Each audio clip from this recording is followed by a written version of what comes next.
once you get to Oregon, as a wagon master, you don't have a whole lot to do. I mean, they're there. They have to find their own land. They have to do their own thing. So you have a choice. If you're going to take another group across, you can either stay there the winter, wait till spring, try to get back to Missouri in time to pick up a wagon train to bring them across. Now that's tiring. I don't like that. Myself, I like to try to beat the snow back. So for 2 weeks after I get there, especially if I get there early enough like I tried to, for 2 weeks I just gather my supplies back up, pack it on the back of my horse, and I head back as fast as I can go. It works for me. But once while I was there, I was capped on the bottom half of my brother's farm. He was a good farmer.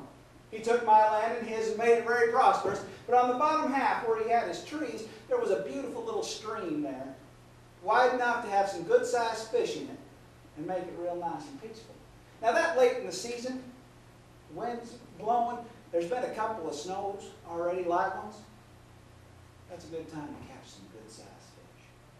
And you smoke them, they'll last for a little while out there on the trail, and you can eat them on the way back. So I'd gone down to the stream with my pole, and I started to fish.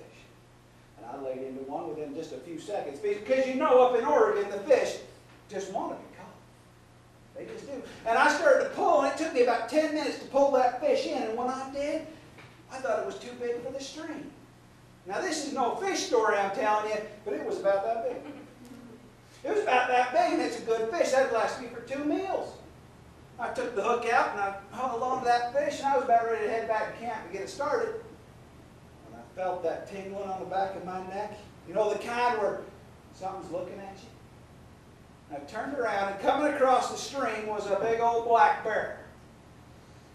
Now, I was standing there on the side of the stream holding a big fish and a fishing pole. No rifle, no pistol. I decided, you know what? That bear doesn't want me. He wants my fish. And my mama didn't raise a fool, so I put it on the ground and I backed away from that bear. He ran up and he picked up that fish and started to walk down the stream with it. I thought, well, it's a shame. It's a good fish. But as I was watching that bear leave, something amazing happened. Out from the woods, came charging as fast as it could go, was a young Sasquatch. Now I thought that was the strangest thing I'd ever seen. A Sasquatch at that time of year?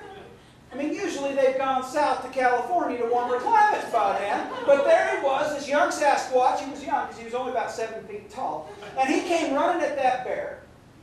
And when he got within about 5 feet, he jumped, spread his arms and legs out, and put his chest right on the back of that bear and smashed him. Boom! Right flat to the ground. That bear dropped the fish out in front of him. The Sasquatch reached up, grabbed that fish, and started heading back the way he'd come.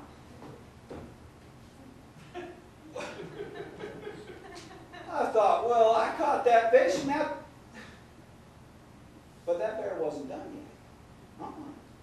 He got up, he looked at that Sasquatch, and he started charging. He ran right at that Sasquatch, put his head right between the knees of that Sasquatch, and charged him, tackled him right to the ground, slammed him flat on his face. The fish went up in the air. The bear caught it in the air on his mouth, and he started running across the stream.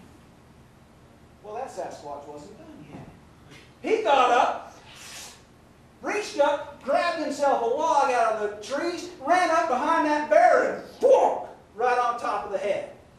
Well, that bear dropped the fish. Sasquatch grabbed that fish, threw the log to the side, and started running back.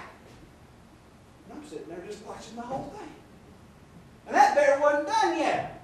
He shook the cobwebs out, and he started to run after that Sasquatch again. This time the Sasquatch was ready. He put the fish down on the ground, turned, and locked, claw to paw, with that bear.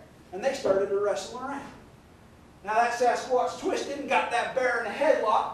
And that bear reached down with his paw and swiped out the foot of that bear. Or that Sasquatch, they were just rolling all over in the stream, squawking and yelling as loud as they possibly could. I thought, my, there's other fish. You'd think they wouldn't fight so much, but then I thought, that is a good fish. And I did catch it. So as they were fighting, up very carefully, picked up that fish, and I hurried back to my camp. Which time I grabbed my rifle, loaded it up, made sure there was nobody coming. But I heard them fighting all night long. But I never did see that Sasquatch again. I never did see that bear again.